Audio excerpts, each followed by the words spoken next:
call the meeting of the Finance and Warrant Commission to order for this evening.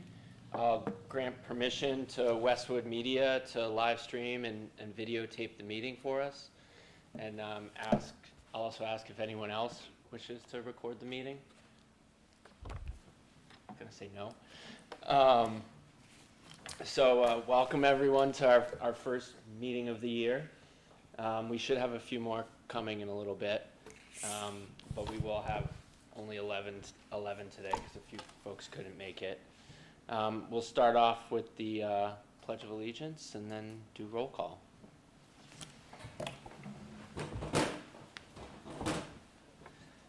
Pledge allegiance to the flag of the United States of America and to the republic for which it stands, one nation, under God, indivisible, with liberty and justice for all.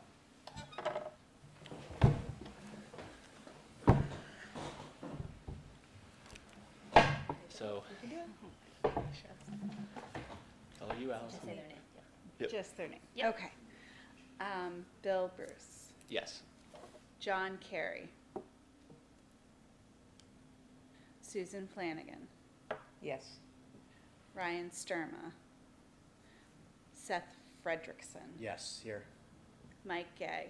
Here. George Hertz. Caitlin Jerzak. George Laham. Christopher Marks. Here. George Maroon. Yep, here, like the color, maroon, yeah. Maroon. Christopher Pareda. Here. Mike Powers. And Alexander Yale. Here. And Ryan Ryan Sturma. Sturma. Yep. Thank you. Good. Yes. Well, thanks everyone. I'll just make a few quick comments, but then we'll jump right into it. But we've kind of, first of all, welcome Allison. I know I sent out a note. She's on day 2. Let's be nice to her. So she's here for day 3 tomorrow. So by next time she'll have computer, everything up and running. So we'll be good to go. But certainly go to her with any questions. She'll share her information and she'll distribute stuff out moving forward. And I'll talk a little bit more later in my update about some of the meetings moving forward. And then I'd also like to introduce Mike Gay as the vice chair for this year. Don't know if you have any comments or anything you want to say? No, just again, I'm excited to be nominated and for the support. Been on the FinCom for a few years. This is a really important year. Some very big decisions are going to come across our desk, so to speak. My number is always available to all of you, as is Bill, and just look forward to working with all of you on really important town business. And really important town business is a segue into where we're going to go next in terms of our main topic for tonight around the fire station. I know from talking to everyone over the course of the summer, definitely a lot of focus on it, a lot of questions. So we thought it would be a great topic for our first meeting for Molly and the chief, and Joe's here as well to kind of give an update on where are we with things, where are the finances around it, and kind of, what's our timeline moving forward. So we got some questions ahead of time, which Molly has, and will address during the presentation discussion, but feel free to certainly ask questions as we go through it. And then if there's anything we have to take away, we will, and follow up with the group. The floor is yours. Over here.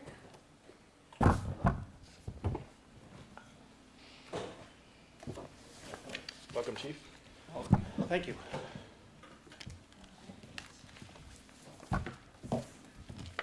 Thank you for having me. I'm sorry about the setup. It's a mouse didn't work situation, so I'm going to be speaking to you from right here, and I'll be speaking to the back of your head, so no problemo.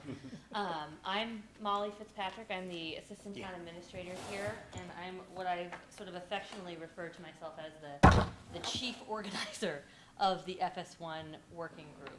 And I'll talk a little bit about what that group is in a little bit. I want to welcome Chief Lund and Select Board Chair Joe Privatera, who are also part of our working group.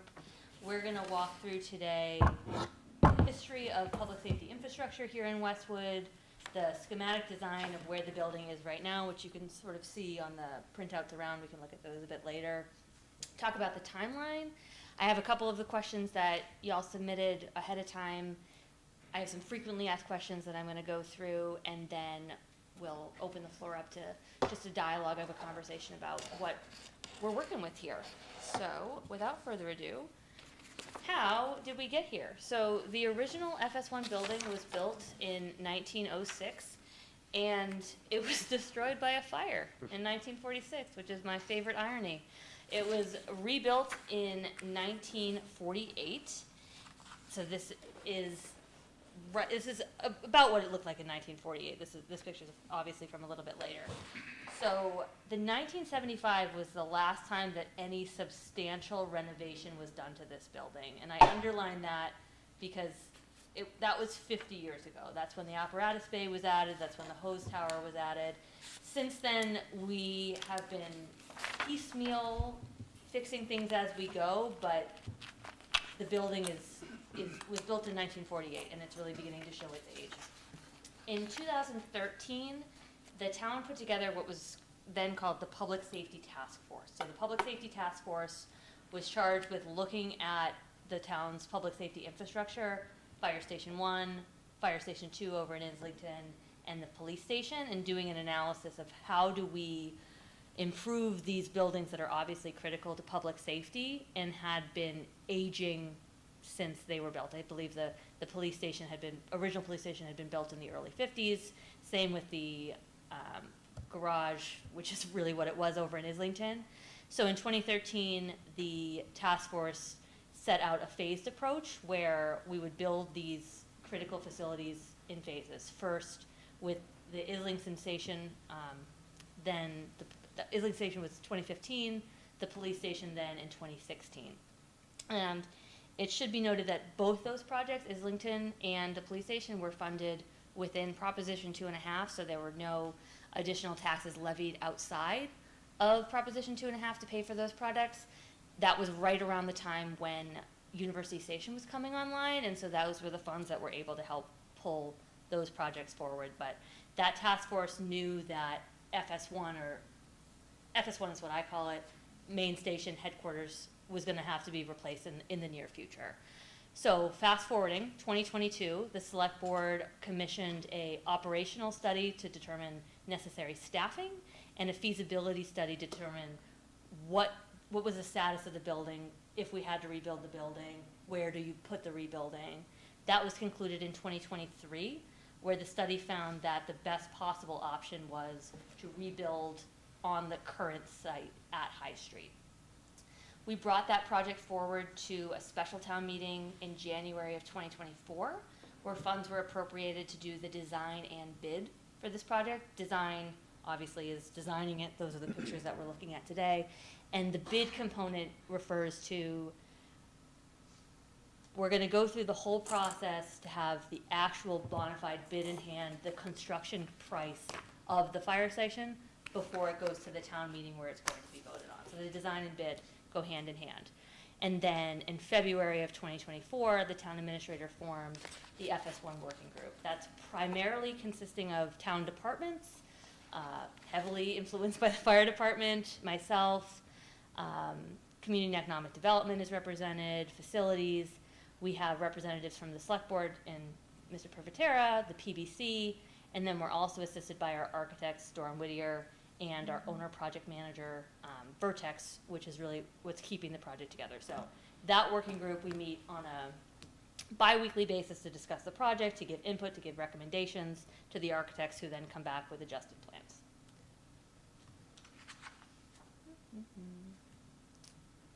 Why do we need a new station? Primarily due to the structural integrity of the building. The building is well beyond its useful life. The apparatus floor is being held up by steel support beams, which you can see in the bottom left of this slide. It's taking up important space in the station. Every inch that those steel support beams are taking is areas that the fire station then can't utilize. The roof is leaking, air purifiers are needed, the electric is not up to code, the generator is not up to code. There's a lot of things about the structural or integrity of the building that's not working.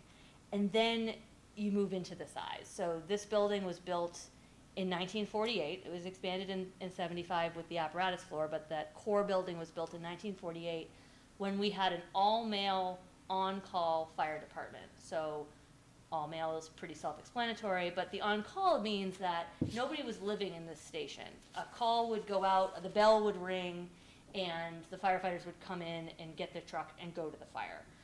Obviously, that has changed since then. We went to a full-time fire department sometime in the 50s, and it's been growing ever since. So the 1948 building wasn't built to accommodate dorms, a kitchen, living space, all of the different areas that a fire station would need. It wasn't built for an EMS system, right? Paramedics weren't around in the 1948. We now run a full two full ALS paramedic systems. So having all of the necessary gear and equipment to store that wasn't around. We now have 7 full-time firefighters working out of Station 1 and 5 full-time administrative staff, including the chief, the assistant chief, fire prevention officer. So if, today's a Wednesday, shift change at 8 a.m., you have 7 firefighters trying to leave, 7 firefighters trying to go, plus 5 admins coming in a 14,000 square foot building. It's quite cramped, and it's not serving the needs of the department. In terms of apparatus, I like fire trucks, so that's why there's pictures of fire trucks. In 1906, when that building was made, there was a horse and buggy, right? That fit pretty well. In the 1940s, there was probably 1 engine and 1 ladder. Again, fit pretty well. The 70s, you're starting to get more apparatus, but the apparatus that we have now, one, there's more of it for good reasons. We have rescue trucks, we have, a lot of different critical life-saving equipment here, including ambulances, but it's also double the size of the equipment that was in the 1970s. So when the addition was made in 1975, it wasn't built to withstand the weight of this apparatus, which is why the building is in the state that it is. And then something that's really critical, and I just really feel can't be overlooked, is the safety of the gear. So that's the top left corner over here.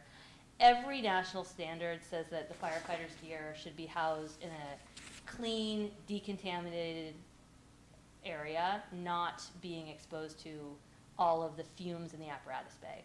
All of the firefighter's gear is housed currently in the apparatus bay, so every time the engine pulls in and out, that's diesel pouring onto those. And it's a critical safety issue for our firefighters that really has to be addressed. This is our project schedule. So we've spent most of we're still in summer, right? So we spent most of spring and summer in what's called schematic design, which for those of you who don't know is where we sit with the fire department and we discuss what are the programming needs, what do you need to have in this building?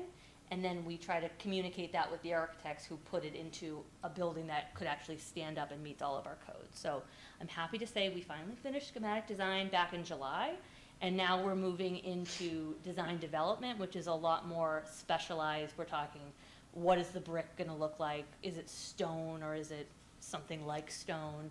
We're also moving into the permitting phase, so this project will be going in front of the planning board later this month. So that's sort of where we are in our project schedule. A note about town meeting. At their August 19th meeting, the select board discussed moving town meeting from the first Monday in May, May 5th, 2 weeks later to May 19th, and I'll talk a little bit more about that in a minute. It has to do with when we're going to get the bids for this project and wanting to make sure we have enough time between the two. They're supposed to vote on that in September, but I'll have a little bit more information on that in a future slide. And if everything goes well, construction would start in June of 2025 with the idea that the department would be moving into temporary housing in December of 2025, and then the project would be completed with a certificate of occupancy in August of 2027. So you're looking at about 18 months of construction. So that's a bit of the history, and now I'm gonna walk you through the building plans as they stand today, though I just wanna reiterate what I just said about, this is what we're anticipating as the design, right? They're printed, this is the feel that we're going for. This is not set in stone, it's going to planning board later this month, so just sort of keep that in the back of your heads. So to orient you, the right side is the east, that's High Street, right? So we're keeping the apparatus bay, we'll continue to exit onto High Street. The west is Hillcrest Place. The south, the bottom, is the funeral home, and the north, the top, is the residential property. The yellow line is the current building, that's the 14,000 square foot facility that we're working with right now, and the larger gray area is the proposed building, right? It's quite a bit bigger at coming in right around 36,000 square feet. These slides are maybe a month old, and every time we meet with the architects, they change slightly. So the numbers on the slides might be slightly off, but I checked today, and the current square foot is 36,081 gross, 30,199 net. So it's, we're hovering around that 36,000 metric. So what drove the building, and you'll see this on the next slide, was the apparatus floor. The working group felt that if we can't get the apparatus floor where the critical life-saving pieces of equipment are housed, if we can't get that right, what's the point of doing this whole project? So we really spent a whole lot of time building that one section that's gonna house the fire trucks, the rescue equipment, the ambulances, and then we built the rest of the building around that. So that's really, it looks like a square box because it is, because it's a garage that goes up. This building, unlike any other municipal or school building, has to serve more functions than you can imagine. It's an apparatus garage. It has a mechanics bay to fix the apparatus. It has administrative space for the 5 administrators that work in that building. It's also a living quarters. It has bunk rooms. It has showers. It has a kitchen and a dining room and a day room for firefighters to spend their time. It has fitness areas. It has to keep everything very, very, very compactly in this building. So the only way we were able to compact that much programming into this space was to expand the footprint, right? So that's why the number is so much higher. The noticeable thing on this slide is that if you were currently driving down 109, toward the fire station, there's a small driveway that connects High Street to the back parking lot near the funeral home. We've encroached onto that driveway and to make the space for the programming needs that we have. And then also not pictured on this slide, but is very noticeable if you're walking it, is the very challenging topography of the site. That back of that site is really at a really steep angle, and that's what prevented us from turning the building at a 90-degree angle. We couldn't with the topography of the site.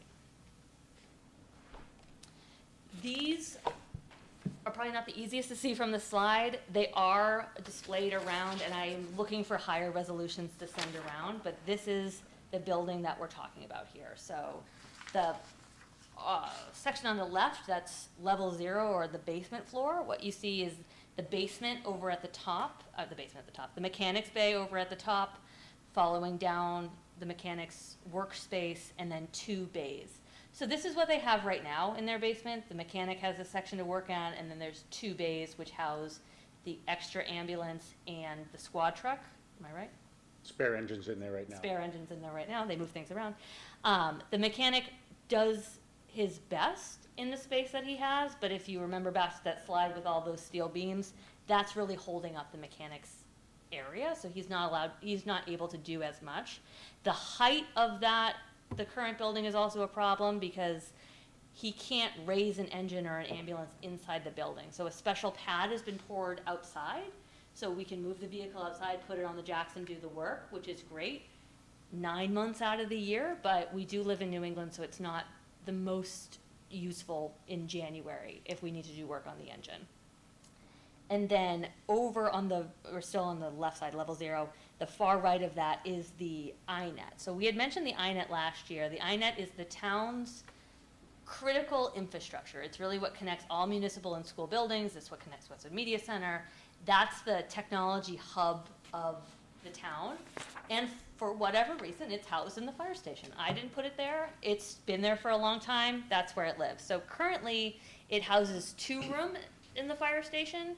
The INET is in, one room that's about 12 by 12. There's another room next door, 8 by 16, that has some other IT infrastructure. There's also plenty of fire department stuff in those rooms. So the INET, in this design, we're really consolidating into a 14 by 14 room. So it's taking up less space. It'll house all of the infrastructure for information technology for the town, the school, Westwood Media Center, and have a small workspace that all 3 of those IT supports would be able to get in there and help. On the right-hand side, level 1, is the apparatus floor, right? This is really what drove the entire building. That dark red is where all of the apparatus will live: engines, ladders, ambulance, you name it. When I had said about the contamination of gear, right, in our current station, the gear is housed in the apparatus floor. In this model, it's over here. I don't know if you can see my mouse moving over there. On the left-hand side, separate space for the turnout gear to be stored, separate space for the decontamination of that. So that's a very critical area. And then at the bottom of level 1 is the entrance from High Street. So the apparatus will continue going out to High Street. There will be a few parking spaces out front for when the public come and they need help right now. They drove by the fire station, they need help. There's a small triage room right at the front. Ooh, let me throw it that way. She's got to get That residents, passerbys will be able to go in, and firefighters will be able to triage them. If you need to get into the ambulance, if you do, great, you're right there. Or, the thing I always hear firefighters talking about is it's wedding rings that need to get cut off, right? So it's like, okay, we can just do this in a triage room. You don't need to go to the hospital. So that space has been accommodated here as well. The area on the left is the mezzanine. So because of the height of the apparatus, it's a very tall space, and so in order to make the most effective use of the space that's in there, we've built a mezzanine level which will primarily provide training for firefighters. So they'll be able to throw ladders, they'll be able to practice, I want to say their moves, but that doesn't sound quite right. Their skills, this is just an extra space that they'll be able to use that would otherwise not be utilized, right? It would just be dead space. And then quite a bit of file storage. So right now, a good portion of the fire department's storage is in a rented trailer in their parking lot because they don't currently have the space to keep the files that they're required by law to keep. So using some of the dead space that would have been created, we've been able to put it right there. And then level 2 is the big room, right? So you can really see it's a square box, because if we look back, this is the apparatus floor. We just went up and we said, okay, fire department, we recognize all the programming you want to do. We want to do everything that we can to help you out. This is the space you have. We're just going up. We're not adding any frills. So this is where we're adding, that dark red is the fire administration suite. That's where the offices will be. The green is training. The current fire department has no training space, and so when they need to do a department training, they often come here, which is great, except for they're parking their fire apparatus outside, and it's creating other problems for the library, or they're trying to find other space. So this would give them dedicated space to do their training. And the yellow are those living quarters. It's their dorm rooms, it's their showers, it's their kitchen, it's their day room, it's their fitness area. So we recognize that this is the programming that they needed, and we were trying to squish it into the most economical space possible to make sure that we weren't duplicating anything, but it's tight. I mean, you look at that slide and you're like, that's a lot of stuff in one little square foot. So we worked with the department to figure out what they wanted, as an expression of their fire station, and it was very important to them to have brick and rounded apparatus doors. So I really like it, although I've been really close to it, so I'm curious how other people feel, but it looks like a fire station to me, right? It's quite a bit bigger than the fire station that we have now, but it also speaks back to the fire stations of old. So that core bit in the middle with the large gable, that's really what the original 1906 building looked like, right? That's what it is, and it's expanded since then. The seal at the top is the same seal that's been there since 1906, and sort of being able to carry that history through in this program and make a building that will really set the stage for High Street going forward. This is the back of the building. We're still working on this. We really wanted to get the front right. There's a lot of facade here. It's a very big building. We're still trying to figure out how best to soften it. There will obviously be screening around it. This is what I like to call the fire station dropped on the moon viewpoint, so you don't have any of the surrounding context, but this is, gives a good sense of the size of the building. And then this is just sort of a softer expression of this is what it's going to look like in the neighborhood if you're driving east or west on High Street. So we know we need a new building. We have the blueprint of what that new building could look like. What is next? I had mentioned at the January special town meeting, the town made a commitment that when we come back to town meeting, we're going to come back bid in hand, so that town meeting and the FinCom will have a actual bona fide construction cost. This is what this building is going to cost. And so, given that, and the charter saying town meeting will be the first Monday in May, how to thread the needle there. So we've been working with the architects and our owner project manager. We're scheduled to go out to bid in mid-March 2025, with the bids expected to be back April 24th, 2025. So if you're doing the math there, April 24th, 2025 to May 5th, that's 10 days. That is, for a variety of reasons, not enough time for us to be able to educate the public, educate FinCom of what it would be. We'd have to go with a not to exceed number at town meeting, which is not what we promised, and so we've been trying to be creative about how to do this. So the working group reviewed quite literally dozens of different opportunities or different timelines of how to make this work, and I'm going to present to you the one that we're recommending. So we have proposed that we move annual town meeting from May 5th to May 19th. So that buys us 2 weeks, 2 weeks of time between April 24th, when the bids come in, and May 19th, when the annual town meeting would happen. And just as a plug, because this is proposed as a debt exclusion override, it would then have to go to a special town election. So that's would be happening on June 3rd.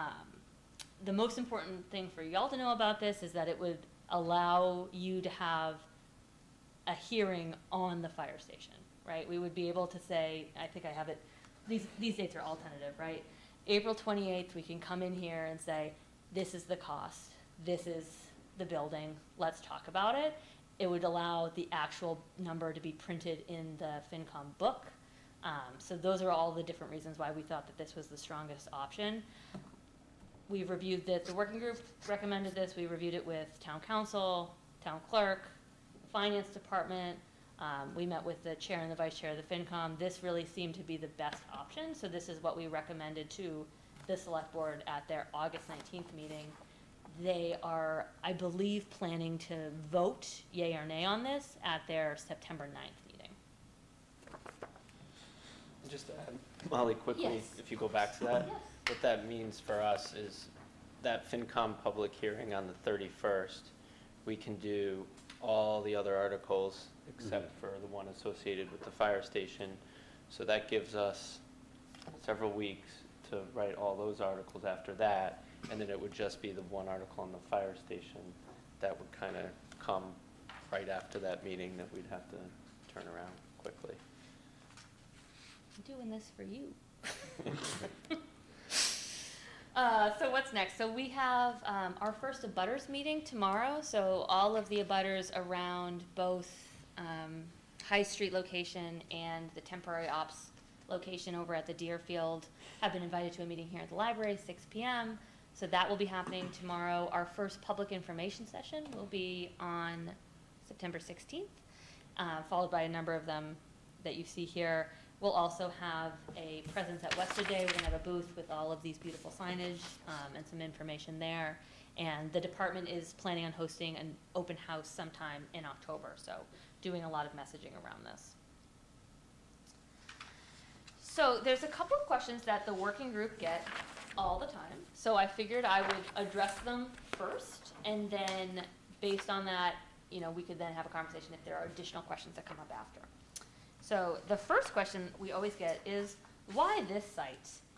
So the feasibility study that was conducted in 2023, finalized in 2023, made the recommendation that a rebuild at the current site was the best option. So they had listed four. I've listed here the first being an addition / renovation.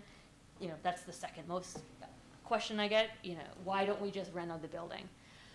We've been trying, right? Since 1975, we've been trying to reno this building to make its needs. Even if we were able to reno the building in some ways, it would still not give the department all of the programming it needs. So, right, if we continue to shore up the apparatus bay, right, we put in more of those steel beams to prop up the apparatus, that would keep the apparatus bay up, sure, but then the mechanic would have no place to work. So then we'd have to outsource the mechanic's work, which would be an additional cost. Could we put sleeping quarters in a trailer in the parking lot? Maybe, but then you'd have firefighters running uphill upstairs to get to the apparatus, which would be driving down, response times. So there's really no way to renovate this building to give the department everything it needs, and you would be renovating it at a substantial cost. The number I have is about $22 million to reno it just to the basics, and you would still need about 2.5 for temporary ops while you were doing that. So you're looking at about, call it 25 million to do a project that wouldn't get the department what it really needed. There's a town-owned space. I call this the Starbucks lot. It's B on your slide. It's landlocked. The town approached, different areas trying to figure out how to unlandlock the site. It didn't work out, so B is really off the table. C is the town hall site. Do we turn town hall into a fire station? Kind of a cool idea. That's an old building. Then where do we put everybody at town hall, including myself? There's no backup plan for that, so that really didn't work out, which really left D a total tear down and a rebuild of FS1 in its current location as the best option. Fortunately, the town was able to acquire the American Legion, which is behind Town Hall, and the police station. That's been the proposed site for temporary operations. So when this project was initially getting started, the thought was that we would use the American Legion as a temporary ops. We would build it out, the basement would have living quarters and bunks, and the top floor would be a fire station, and that would be great. Once we did a walkthrough of the American Legion, we just realized that we would, by opening up the walls, really opening a can of worms. I think there was about, call it $2 million appropriated to fixing up the American Legion to make it fire department ready. In an old building, you just never know what you're going to get. And then additionally, there was not and is not a consensus of what the town is going to do with that building after the fire department leaves it. And so the working group, when we were discussing this, really felt that it wasn't financially prudent to put $2+ million into a building to then tear it all out again, because it's going to be rec programming, or it's going to be meeting space, or we're going to stick the whole HR department over there. So what we did instead was recommended trailers. We're going to put trailers in the parking lot of the Deerfield. The Deerfield is on Deerfield Ave. The parking lot of the American Legion as temporary operations. Why does this cost more than FS2, which is an excellent question. So FS2 square footage is about 12,000 square feet currently. The current FS1 is about 14,000 square feet, and as I said, we're proposing it to be about 36,000 square feet. So that's quite a bit bigger than FS2. So that's one of the reasons. The primary difference is the programming needs at FS1 are just significantly different than FS2. FS1 needs to have additional training space that the entire department can train at. FS1 is where the fire department administration lives. There are 7 firefighters stationed every day at FS1 versus 3 at FS2. and the number at FS1 is only anticipated to grow. The INET, while small, is a space that needs to take up place at FS1. So those are just some of the reasons. A question I also get a lot is, what could we do to reduce the square footage by 10,000 square feet? How do we take this building and go from a 36,000 square foot building to a 26,000 square foot building? And my answer to that question is really, I walked y'all throughout this whole building, and I would walk anybody through this, presentation of this building. Show me where. What I believe that the working group has done is really taken a pragmatic approach of, this is what the fire department needs. We're gonna squish it into this box around an apparatus floor, and this is the building that we're left with. I don't personally see some place to cut 10,000 square feet. Everybody's favorite slide. So this is really small up on a slide, but it's in your packets. This is what the estimated project cost would be. I should say that the schematic design was sent to estimators in July, and this came back in August. So this is the numbers as of August 8th. So the caveat being always subject to change.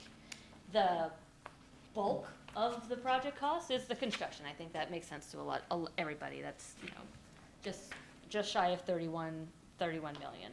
The other areas are the architecture and engineering, right? That's pretty self-explanatory. That's from January 2024, so the design bid area that we're at, through construction endpoint. So all of the land use, studies that have to be done, hazardous studies that need to be done, that's all encapsulated into that area. The OPM, similarly, is from design bid, right when they got on board in, I think, March of 2024, through construction. OPM is procurement law in Massachusetts. We're required to have an owner project manager. They're the person that acts as the go-between between the town and the architects, making sure that everything is going according to plan. But it is a requirement of state law, right? So that's $1 million plus that we have to do no matter what. Temp ops, I had mentioned, and then a number of just miscellaneous project costs. We always want to have some contingency, and then fixtures and equipment. We subtract the 3.5 million that was already allocated for feasibility study, and we come up with that magic number of 39.99 million square feet. That's a big number. I totally get it, but this is how this is allocated. Only because this felt like the only place to put this sort of comment is sustainability standards for this project are in line with the new Massachusetts Energy Code, which is pretty strict, but what comes with that is rebates. So what we're hoping to do is that because we're pursuing all these sustainability standards, we'll be getting a number of rebates back from both the state and the federal government that will help reduce the borrowing. But obviously, this is a $40 million project. We're asking for $40 million to do this project. We're just hoping that it comes in a little bit less, with those rebates. And I had sort of touched on this a little bit, but the FS1 working group really looked at every opportunity to save here. The fire department said, this is the programming we need, and we said, okay, we've got to give you what you need, but where are areas that we can condense, right? So something that comes to mind, in a number of the stations that we toured as part of our research for this, they had both a conference room and a training room. It's not super necessary. If you have a training room, you don't really need a conference room, plus the chief's office, plus the assistant chief's office. So that, was something that came out. There was, in their original architectural design, a full lobby in the basement. Nobody's going to be in the basement. We don't need that. We can reallocate that space. So a lot of consideration was given to every square inch of this building and trying to figure out what was the most economical way to deliver this product. These are the project cost comparisons. So these are a number of different municipalities that have built either a fire station, a police station, or a joint public safety complex over the last few years. Prior to 2020, escalation rate was about 3%. Since 2020, it's just gone up. It's just a fact of life that the construction costs more. What's not featured, the chief sent me this morning, Northborough is also going through a new fire station. Just fire station, 41 million is what their bids came back at. So the number that we're looking at is not totally off the charts. This is just what it costs to build a fire station these days. Molly, can we add our project to this table? Yeah, sure, Because I think that's the benefit of the comparison. of course. Do we know how big Northborough is? I can get that for you. It's similar, it's also 5 bays, right? 6 bays. 6 bay, all right, so it's slightly bigger, But it's, yeah. longer. it's on a flat piece of land and it has a drive-through. It's, I Got dream it. about Thank drive-throughs. Not for us. And, sorry, so these costs here, they're escalated to 2024, so you assumed for the Since 20 then, it's been 1% for 2020, 5% for 2021, yeah, so it's been escalated. So just look, I just wanna make sure I'm understanding, so for the Stoughton one, that it was built in 2023, but the $18 million is whatever the cost was escalated to the August 2024? yes.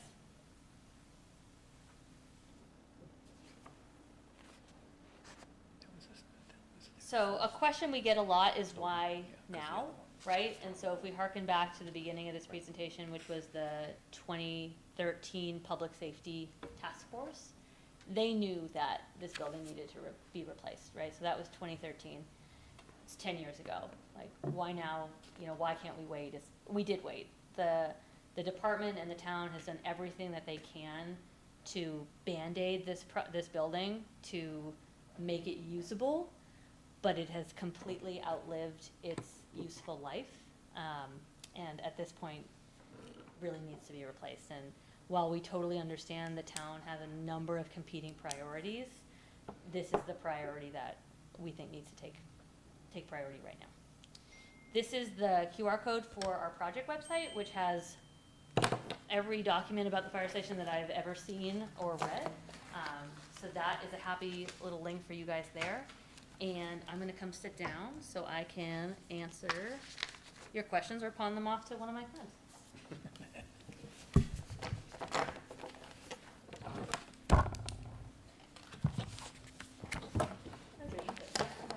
no.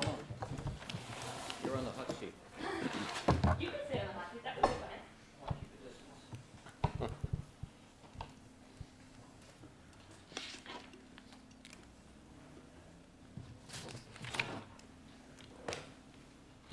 Questions? Yeah, I'll try to keep track. Raise your hand. yeah, I mean, I'll kick it off. So can you kind of walk us through what equipment is housed today, like, and what's not being garaged, and what are we going to add? Because the total, I totally get like how the garage, how the ground floor drives the overall block of the building. But that's still kind of doubling what we have today. Can you kind of walk through the comparison of where we are now for what we're housing in the garage and what we're going to do? And I know we talked about the maintenance bay and some of the other stuff that makes sense, but just in terms of the other equipment. So right now we have 4 upstairs, we have 3 downstairs. So there's 7 bays right now. Yep. One of them's used for maintenance. When it's not being used for maintenance, we try to put one of the, like the plow truck in there, whatever. So we have 2 engines at Station 1. A squad truck will go to Station 1 where it belongs. Currently, it's at Station 2. That's generally something that might go out second. And right now, it would have to go back to Station 2 to get it, and then respond in that. That would be something used for a brush fire or, so that's not ideal. Our spare engine is downstairs, so if we have a mechanical problem, we bring that one upstairs.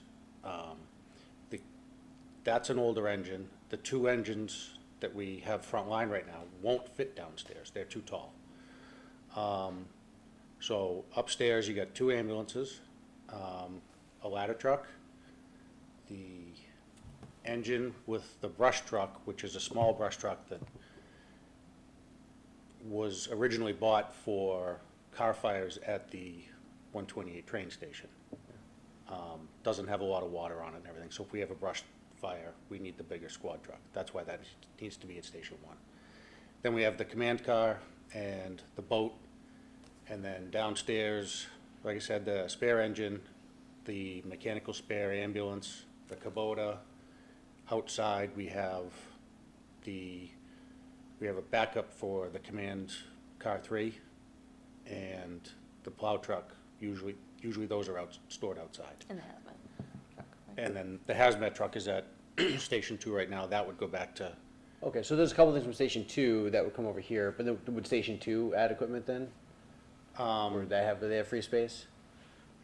we're increasing staff, and the goal was to put an ambulance over there, Okay.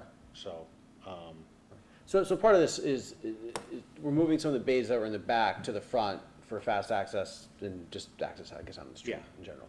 yes. Is it hurting us, like, especially look at the Stoughton pricing that was up from a year ago for smaller, but I don't know what the pricing was, probably 30% per square foot less. Is it hurting us with the plot of land that we're at and the fact that it's tiered like that and we can't drive through it?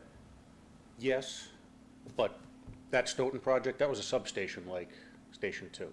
I don't Okay. believe they have admin in there or anything else. So I think maybe we can define that better on the slide moving forward. Okay, and then, Molly, you mentioned remove some of the conference rooms that we don't need because we had the training rooms and the lobby and things, but we didn't reduce the square footage. In fact, like in the plans, all that kind of became garage on the back. What drove that? Because I also, when I walked through the plans, between that and the two other pieces where we kind of got rid of the clock tower and extra nice facade stuff, and we got rid of the American Legion project that was tagged along with it, but the overall price tag, all-in price tag is the same as what it was. I will say it came down from 38,000 square feet was the original square footage that was quoted, so 2,000 came down. But then it was taking a look at the space that existed and saying, okay, how can we use this space better? And it goes back to the apparatus floor drives the entire building, right? So it's the apparatus floor up and then like a little bit down to make the building a box. So how you use the 36,000 square feet is really, it's how you use the 36,000. I think, can we talk about the how we're driving the budget? 'Cause we went down a couple thousand square feet.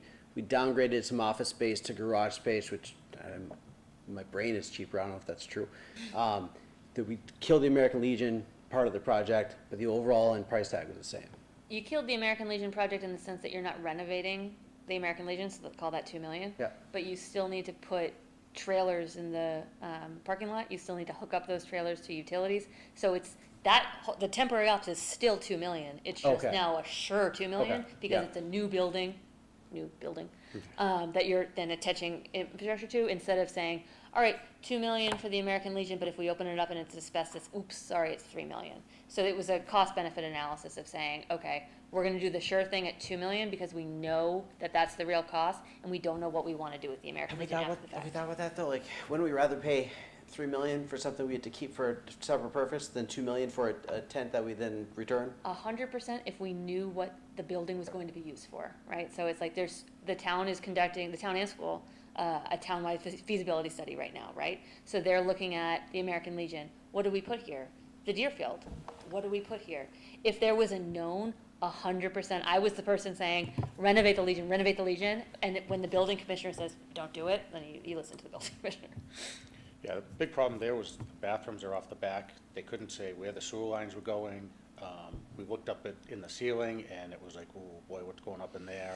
So it would, like she said, we would have been opening a can of worms. And then to throw, if we built, office space on the second floor and living quarters on the second floor, living quarters certainly we're not gonna be using for any other department. So some of that 2 million would be, building envelope, bathrooms, different things, ADA accessible, that would stand the test of time. But a number of that budget would then just be torn out to be put in what the actual true long-term is gonna be for that building. We just don't know what that is yet.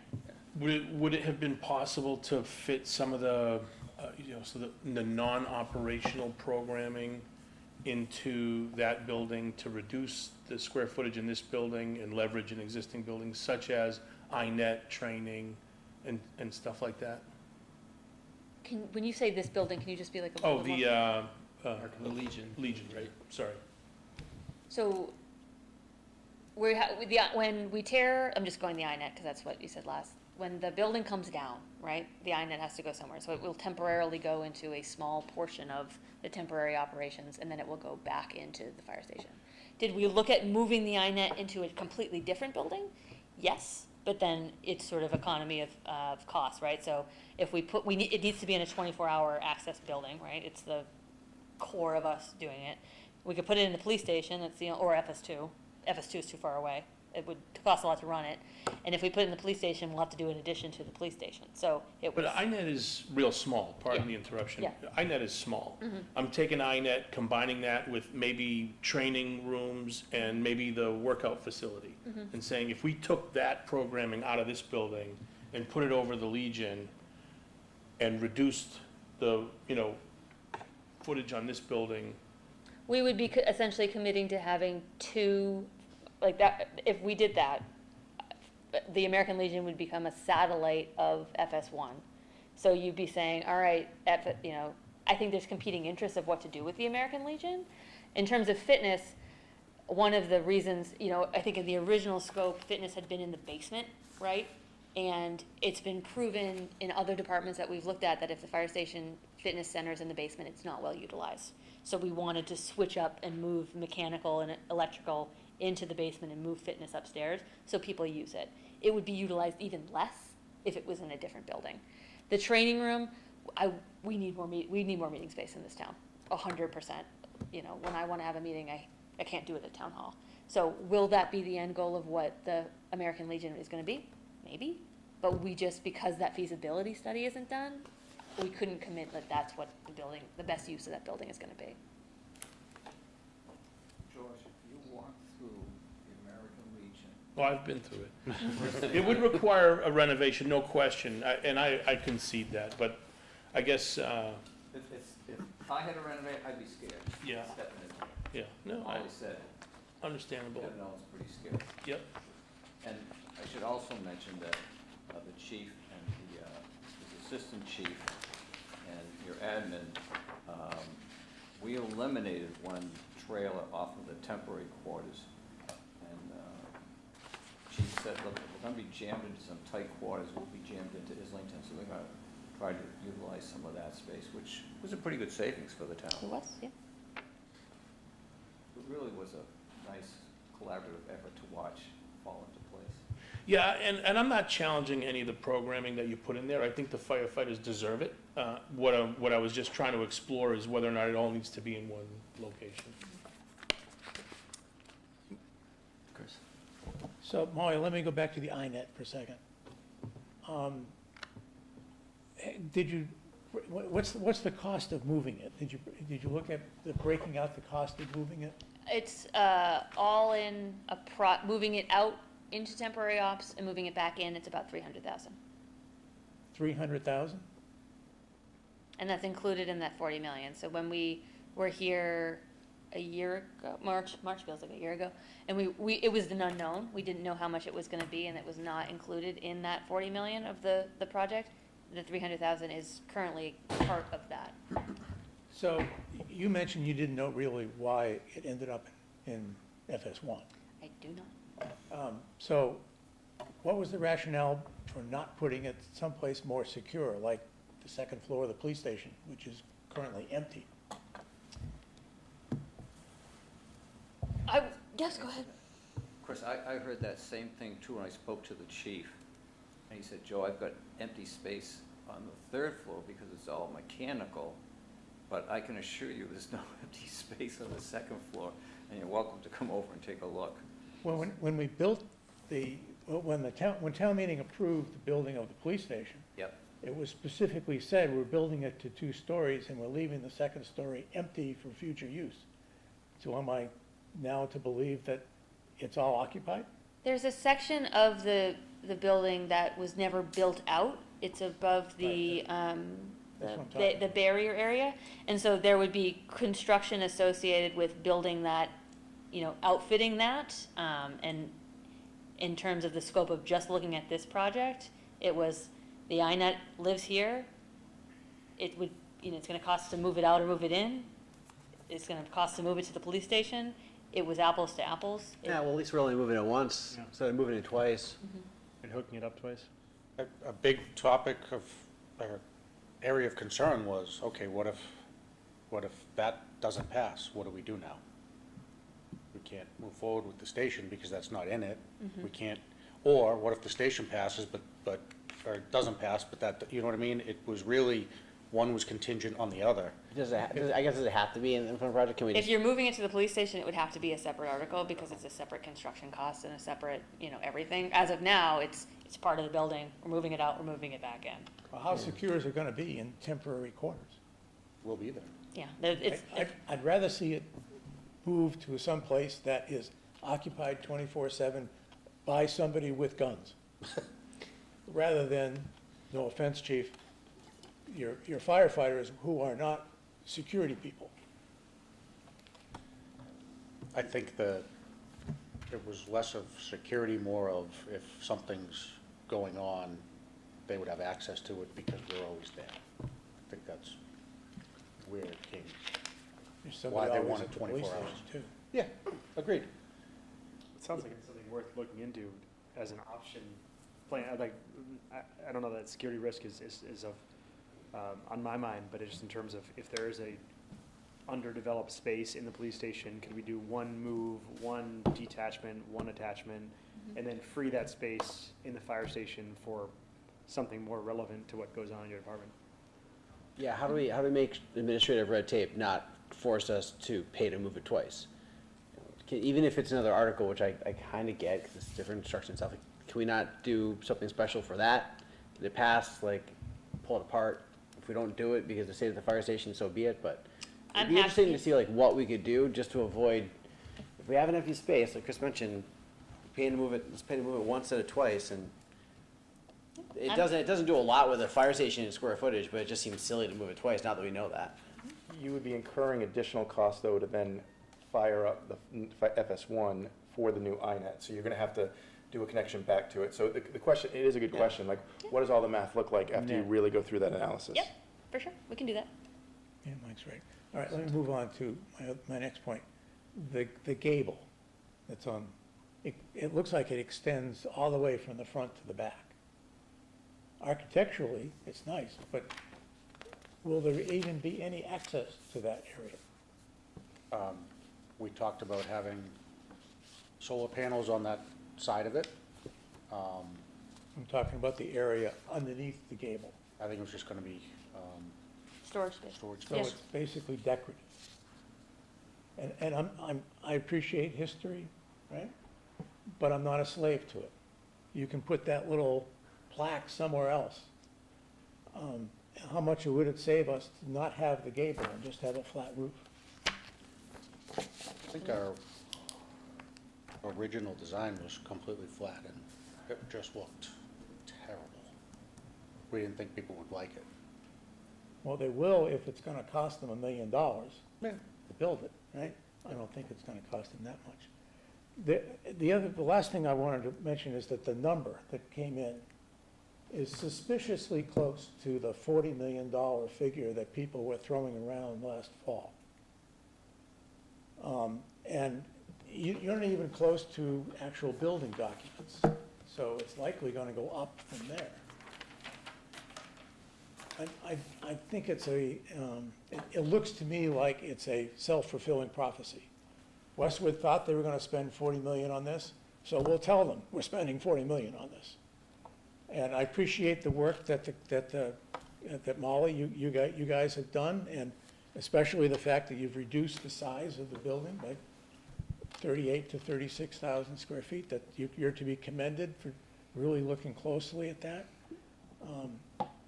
But I'm really worried about Dorr and Whittier basically thinking that they have $40 million to spend and that's what they're gonna charge us, no matter what it looks like. Thanks. Go ahead, Ryan. I heard you just mention solar panels, and I know you mentioned that sustainability rebate. Can you mention how much is being spent on that sustainability? Is that the solar panels, or, what does that include versus how much are we gonna get back from the state and the federal government? I'm not the world's expert on what the rebates are gonna be, so I don't wanna throw out numbers. In terms of other sustainability efforts, we are going with an all-electric building, right? So there's a lot of rebates that are associated with that. The solar panels is definitely one. Those are the two that jump out to me the most. Okay, but we don't know, like, if we spend, X amount of money, this is, No. the amount that's, okay.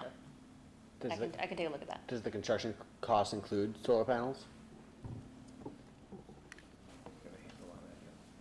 believe it involves some, but I'd have to check how many, sorry. Yeah, Molly, my impression is very similar to Ryan's. While it may be difficult for us to pin down specifics, I think it would be good to have a general understanding of rebates that we're going Yep. after. Yep. I think that'll be an important understanding. And then with that rebate, those rebates, what's the timing on that? And then how will the town be authorized to use those funds? Will that directly offset the build, or will that have to be another special election to use those rebates to allocate? So this is not apples to apples, but I can talk a little bit about the Pine Hill project. So the Pine Hill project is getting a number of rebates back, or they're expected to, and it has to do with they get a certain proportion of it at the completion of the project, and then the government, but we're the government, so I can't really do that, looks at it for, 24 months, 48 months, 36 months to make sure that you're still within these like special numbers, and then the additional rebates come in after that. So they're not all coming in at once, but my understanding, according to the DOR, is that they have to go back to the project. So it would be reducing the borrowing, it wouldn't go anywhere else. Great. And Mike, Tom Philbin, our energy person, has been the guru for us, guiding us down that road. Amazing asset to the town. Yes, he Oh. is.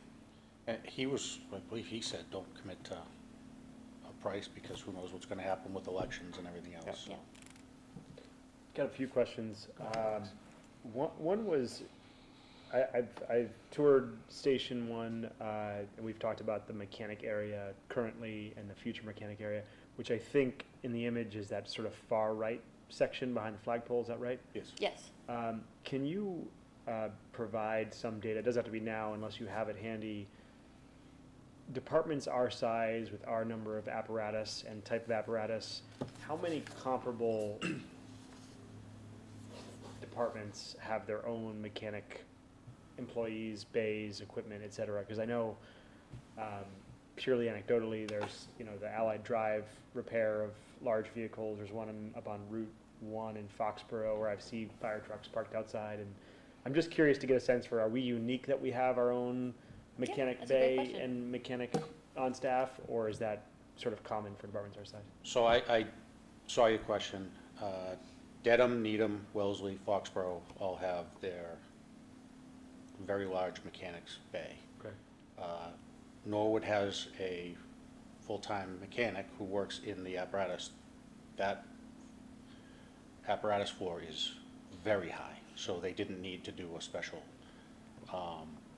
Canton doesn't have the space. They actually lease a place and have their full-time mechanics work there just for the fire department.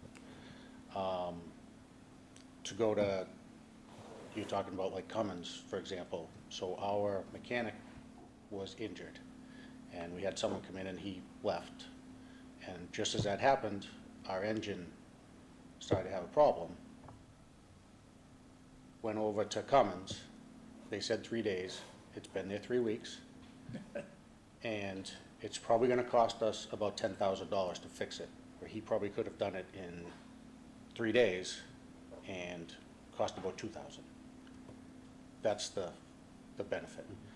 The reason you move it inside is, like Molly alluded to, it's 100 degrees out, it's 0 degrees out. Yep. It's awful for him. And then it can't be integrated into the rest of the building because it has to be an odd height compared to the other apparatus down, other bays down back. So you'd have to have stairs inside, and now you're increasing cost of the building again. So it was cheaper to have it adjacent to the building. And then there was talk about having it come off the front of the building, and that just wouldn't be safe, because sometimes you have 2 trucks there, and you have people walking by, and it's just not a great idea. So that's why that got built off the back to the side. It's the cheapest way to do that, and the cost savings over the life of that building is gonna be massive, as opposed to, so, right now, I called several of our vendors, $200 an hour, and then they give, it's like $1,500 just to pull it in their bay. We're paying him $49 an hour. So you send an engine out for an oil change, it's gonna cost you $500. He could do the whole fleet in one day. So it's well worth it. That's why all the departments have their own mechanics. The other problem is you can't send it to just anybody. They have to be certified to work on emergency vehicles. So there's only several places that you can go, and they know that you can only send it to them. That's why their prices are so high. And those other departments you mentioned, I think you mentioned Needham and Dedham and Wellesley and one or two others.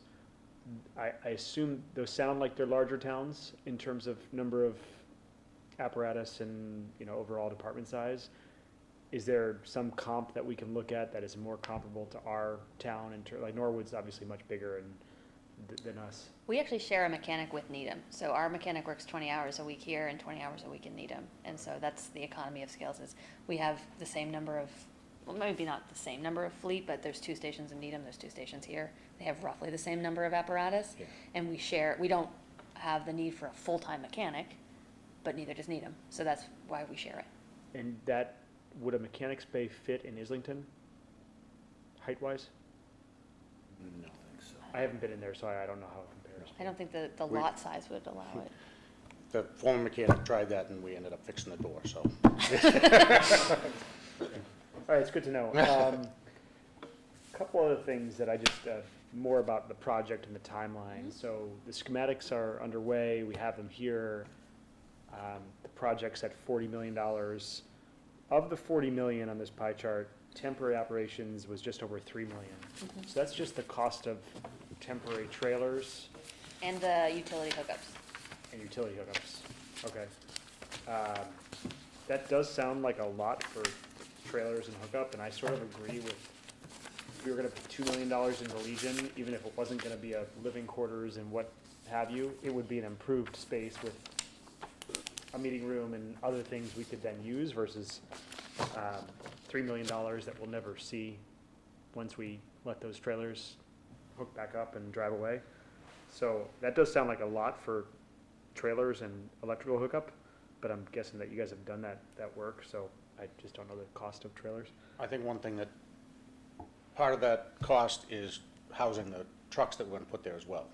So that would be $2 million for that, plus housing the trucks as well, and I don't remember what that broken down Right, was. because it's a trailer that's gonna fit 5 firefighters. Yep. 5 firefighters are gonna be stationed there, so 5 dorms, living space, kitchen, then the apparatus Tent. structure tent. We don't really have a great word for it. It's sort of a combination of a building and a tent. It's gonna hold an engine and an ambulance. The connection piece, making sure that that's heated, so it's also incorporating the cost of the utilities of running a fully heated apparatus bay for 18 months of that, so that's a cost as well. Could we do like a tilt-up building that would have some value beyond the use of this I temporary? believe we looked at a tilt-up building, and I'm just blanking on why. It was, what do we do with it after? And so we sort of asked, like, DPW, do you need a building? And they said, not a temporary one, they need a new building that's a whole different project. And so if DPW can't use it, then what else do we do with it? We have extra fire trucks, plow trucks, police cars, police vehicles. I mean, I would assume some large warehouse-like space with a door and a bay would have. Yeah, and then it goes to where do you put it, right? So it's like if we buy something that's more permanent, either you have to drill it into the place where it is, Yeah. which is an additional cost. So then, let's say, we still don't know what we're doing with the American Legion. Let's say it's just gonna be public meeting space, so we need that parking lot back. Where do we put the big structure? Do we Yeah. put it in the landlocked area behind Starbucks? What other town land is there to be? And so we just didn't think that it would have a useful life after. Yeah, it just project. seems to me like we're spending a lot of money on very temporary things. I agree. and Yeah. A large tilt-up building seemingly more useful than not, Mhm. even if it costs a little bit more. I also, across the street from the Deerfield, that we have no idea what we're using that for, is a big sort of like, that could be a parking lot, that could be a place to park. This has been a really engines. fun question. Yeah, no, project when we're like, I'm what do asking we questions- do? I'm asking questions that I'm sure all of you have asked and discussed. Yes, but no, it's sort of like, it's true. there's a puzzle here, and I feel like we're working on half of it without knowing what this large building across the street will be, might be, could be. You know, like a tilt up there, you're right, if it needs to be parking lot, then we rip that out, and that's wasted money, but if Deerfield becomes something else and we can put a parking lot right across the street, then put a crosswalk in and people park there and walk over for your meeting space, so, I don't know, that feels like, you know, could we spend $3 million more wisely to be left with something useful to the town, even if not perfectly useful, is a question for me. You know, the last question I have, we are where we are, schematics are here, the price tag's 40 million. Is it gonna be town meeting 40 million or nothing? I mean, is there some way that we can, you know, if we gather feedback from the town and people are just not looking to spend $40 million, is it, well, it's 40 million or it's nothing? You know, I'm just trying to figure out, like, are we setting ourselves up for total failure and a waste of money and time, and for nothing if we can't provide an option to the town that is less than what's needed, but more of what's palatable from a tax standpoint? This is a hard question to answer, right? So we're building what we believe is the best building to fulfill the programming needs of the fire department and be economical to the residents. So we're saying, you know, when the feasibility study was done, right? So this is before the working group got involved in any way. This is last October. They said 40 million. It's kept to 40 million, so thank you for that. The other option is to say, okay, we're not building what we need. You're gonna spend that 25 million doing a reno, which is gonna be expensive, and you're still gonna have to renovate this building soon. I mean, you're still gonna have to tear down the building. So that would be my answer to the public on that one. Again, we're here in September, right? This is gonna go to town meeting in May. Yep. We want to solicit this information. We want people to come out and say, we're not doing this, we're not doing this, we want this, we want this. You know, cut 10,000 square feet, show me where. But if we're soliciting that feedback, and let's say 3 months from now, we hear a groundswell of residents that say, we don't want a 2.5% override, our taxes have gone up, we don't want to spend 40 million, we look at these comps and people have built similar, maybe smaller, et cetera, sizes for much less money. Maybe I'd spend 25 million, but I'm not spending 40. Maybe I'd spend 30, but not 40. It sounds like can we do anything with that information? Like 3 months from now, it sounds like we're so far down the road. I don't blame that because we need a building and it takes a long time to get there, but is there some kind of like optionality that we can put in front of the town that doesn't jeopardize this project just based on the price tag? You can't put two articles at town meeting, so when you get to town meeting, you can't say either or. I think if there was a huge groundswell of opposition in the next 2, 3, 4 months, you know, the town meeting warrant isn't open until December. So it's the select board's article. At the end of the day, you know, this is a recommendation that we're making, and so if the select board says, yeah, you know, the community doesn't want 40 million, they want 20, it's like, okay, then scrap the whole thing, and we'll do a reno. But at the end of the day, we've been tasked to say, this is what the department needs, this is the best way we know how to do it, here you go. And the select board will bring it forward, or they won't. Follow up to that point, because I'm looking at the cost per square foot.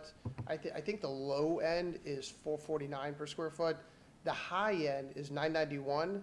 If I'm doing the math right, and I got, 40 million divided by 36,000 square feet, isn't that 1,100? Well, yeah, but is this just construction costs? Yeah. Yeah. So the square Oh. footage that we're working on right now is, the average of the estimators was 882.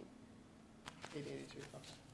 So it's just the blue Just part the of the, blue. Yeah. it's just the 30 million to get the cost per square foot? Okay. And I should mention that the Stoughton station, that substation replaced another station that was not very, very old. And there were some environmental issues, and it came down to they just could not put the people in that station that wasn't very old because it could have been built better.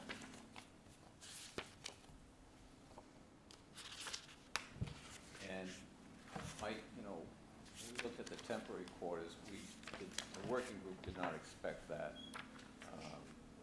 And our OPM and some others are looking at drilling down on those numbers now to get something a little more concrete, because that was, we were surprised as Yeah, well. we were flagged. By the 3 million? Yeah. Yeah, Yeah.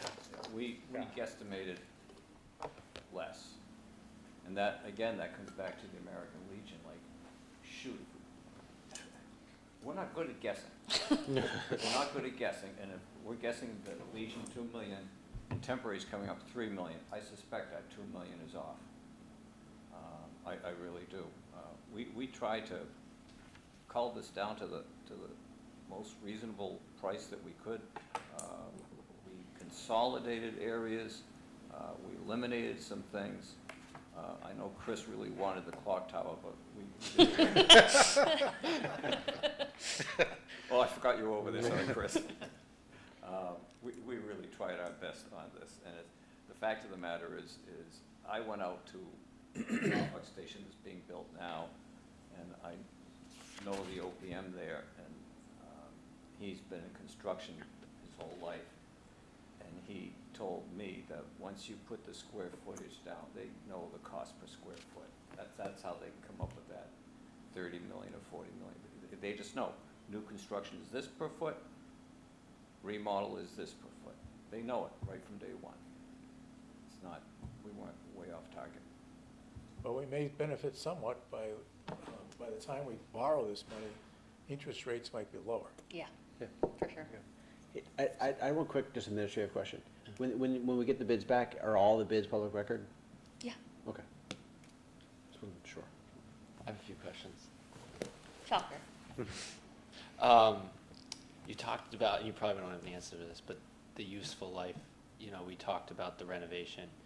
So, either you know it or follow up, if we just renovate the station, right, theoretically, the only alternative, that although not palatable, what would the life of the building be before we have to replace it? And then what's the life of like a new building? That just might be helpful information, I think. I can definitely look into that, and then I would also say operationally things would have to change. So if we, did a lot of remodels to FS2, or FS1, we may have to move staffing to FS2, which would challenge response time. So something I meant to cover but I didn't is, so response time is from the minute you make the call to when an officer arrives at your house, right? So all the locations that we were looking at are within a 3-minute response time that somebody could get to.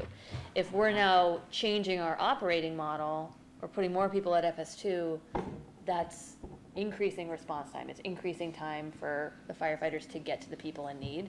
So there is definitely a dollar amount, and that's what I can look into. But then there's also what is the actual effect of, we're not doing this building, so we have to operationally change.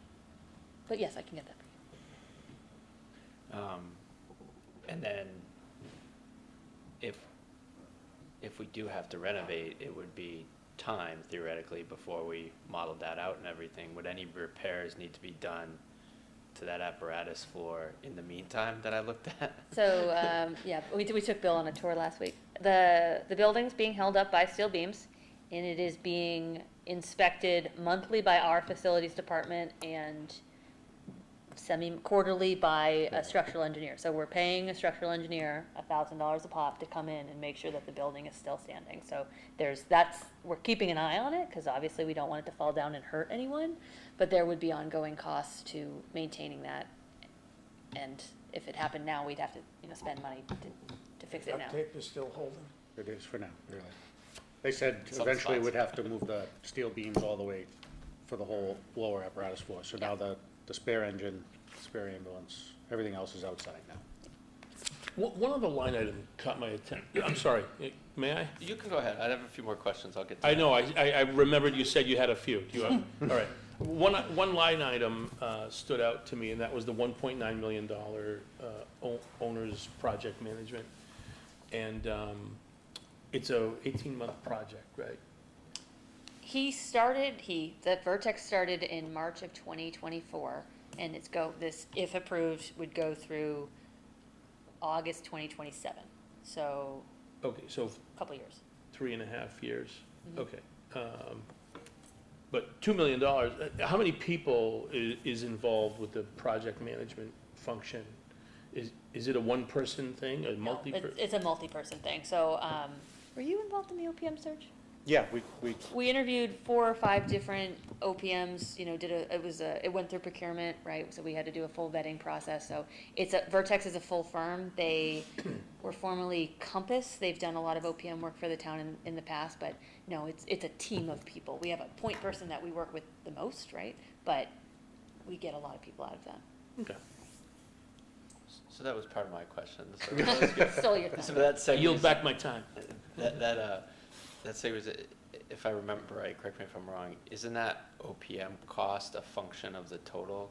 Isn't it some percentage of the total cost, or is that a fixed amount? It's a fixed amount, so we have a contract with the OPM for a set dollar amount, and that's just set. That just- In the contingency line item, we do 5% of construction cost and 1% of the OPM, so that Okay. might be what you're That thinking probably there. was what I was thinking about.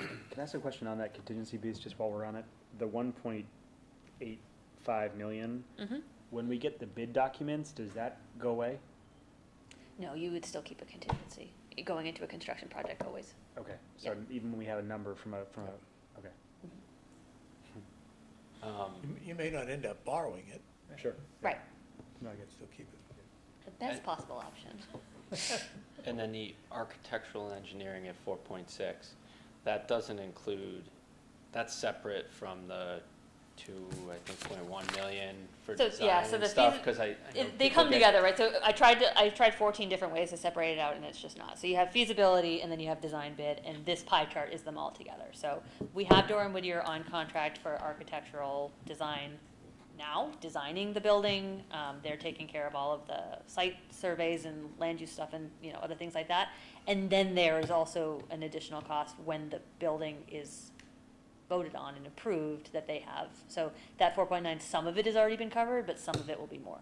Okay, so that's where I was going. So that true cost of the building right now is not quite 40 million, because Yeah. we've already paid them some of 3.5, yeah. that. Do we know how much? I can find out how much we've Is- cost. The PBC would know. They're the ones who pay the bills. My last question. The square footage, the 36,000, how much of that square footage is the apparatus space, and how much of the square footage is that mechanics bay? Where I'm going is, how much of that total square footage is for essentially the mechanics bay and the trucks and The everything? mechanics bay, so that's not the apparatus bay. So we're talking, the mechanics bay is the garage at the top of the building. That is 4,782 square feet. The apparatus bay is 9,328 square feet. Split these numbers out. 14,000. We've been really impressed about So you just 14,000 of the 36,000 It's just storage. is just Yeah, trucks, mechanics Just and trucks. trucks. Which ironically is more than the entire current building. yes. Well, with the new building, you don't have to run down back to get the Kubota to go to Hill Reservation. It will be on the High Street level, Chris. Yeah. The mechanics bay is clearly much bigger than what they have right now, which is, half of a bay. And then, as the chief said, we're trying to take some apparatus inside that's currently outside and taking some apparatus from FS2 and bringing it to FS1. Bill, could I just mention a couple of things that Molly didn't hit? Sure. Is, I did a little look back since I was there in '75 when they put the addition on. It was not there in the 1800s, as I said. No, that was when the chief started. Thanks. But just. Couldn't help it. Are you For sure? your own information, you're wondering about the size of the station. In '75, we had 30 members of the department. Today, we have 46. And I remember during one of our open houses, one of the firefighters came up to me and said, "Joe, there's some guy in there, he's mad as heck. He's looking for you, he can't okay, fine, I'll go in and face the music." I went in, and fortunately, it was someone that I knew, and he said to me, he says, "Joe, my quarters in the Army weren't as bad as what you've got upstairs." And I said, "I know, we're putting 50 pounds into a 25-pound gunny sack.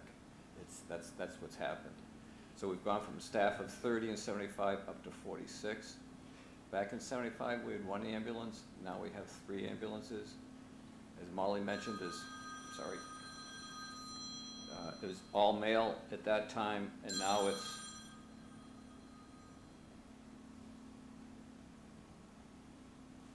male, female, and we've gone from BLS to ACLS. We're on the top shelf ambulance service. So just the increase in staff we're trying to stuff into that building, it speaks to, we have to do something. That was the head count in just Fire Station 1 in '75? Yeah. But it was a good 30. We have 46 in Fire Station 1 today. It's 30 is the total number of firefighters on staff in 75, and 46 is the total number between the two. Was there a Fire Station 2 in 75? Yes, there was. Okay, oh, 50, got it. I knew I had that. There's no question the need is there. You're not gonna get pushback on the rebuild. I think what the sentiment that you're hearing echoed here is the scale and the timing, given the mood in the town. You know, it may behoove you to try to scale it back, but if you're saying this is what we need in order to, in the year 2027 when it's done, then that's what you're saying. But I think what we're generally trying to advise is that the scale of this building is significant. I'll even go more bluntly. When we all, there was a number of contingencies and we all voted yes to fund the design, because everybody said we need a new fire station. But yes, let's move forward with the design, but can you come up with a few different options so we're not staring at a $40 million option? And that did not happen, period. Yeah, I agree. I think that was all before town meeting, when we saw what occurred with some of the spending articles and things like that, with the votes of, things as basic as town budget funding. I think that was that environment that we all were exposed to at town meeting, and I think this is even more acute now, given what we all saw take place there. Yeah. So, again, I think we all believe that we need a new fire station. I've been through it. I wouldn't want to spend a night there. I think most people wouldn't want to spend a night there, and I think, seeing the scaffolding that I assumed was of temporary construction, just what's holding up the floors is, we're a first-rate town, and I think we deserve a first-rate, department and station. I just have concerns over this price tag in this size project. I don't think there's any doubt that we need a new facility, but can we show the town some good faith savings, dollar-wise, scale-wise, even if it's not what we need or we think we need? Maybe it's 80% of what we need, but far greater than we have today. I think that's the challenge. I think, I don't think the sentiment is going to change, and I think I've heard from enough people around town, taxes are going up, and we're spending this in Pine Hill, and then it's Sheehan, and then it's Deerfield, and then it's, DPW, right? We've heard several towns' capital needs here, and, we aren't developing in town to the extent where the tax base is growing and the commercial base is growing as much to fund these types of projects. So I want a new station. I want, Chief, your department to have what they need, but can we get much better than we have today and maybe save something along the way to show good faith to the town that we've come down in scale or price tag? Yeah, I'll echo that. I think you should emphasize the yeoman's work you've done in trying to reduce what was the original plan compared to what you now have. And you say, hey, we really did try to cut it down. Chris, would it be helpful if we came back with some numbers on that? Yeah. Like eliminating the clock tower? Yeah. Eliminating the 2 conference rooms? Yeah, Eliminating this? Get a hard number on it? the latter is. That more was important than the that was my point earlier. I don't think We it did all matters. those things and the total price tag's the same. I hear you. Well, that's why I'm skeptical Yes. of doing Yeah, Whitman. right. I mean, the point is that, I forget who made it, but we said the building's gonna be 38,000, 36,000 square feet, right? That was in October. And to your point, you were the one who said it, you look at it square footage wise, okay, this is gonna be this dollar square foot times this. We've kept the same square footage, give or take, we've come down 2,000, but if that's the number per square foot, then that's the number we're gonna have to be. I can take everything that you're saying, and I totally respect it, and then I'm also trying to look not just to the present of, this building was built 75 years ago, and we've been living with it, right? So the next building's gonna live for 75 years. I don't want to half the project and do the minimal, and then have to come back 25 years from now and say, all right, we knew in 2013, we knew in 2024, 25 years later, we're adding on to it again.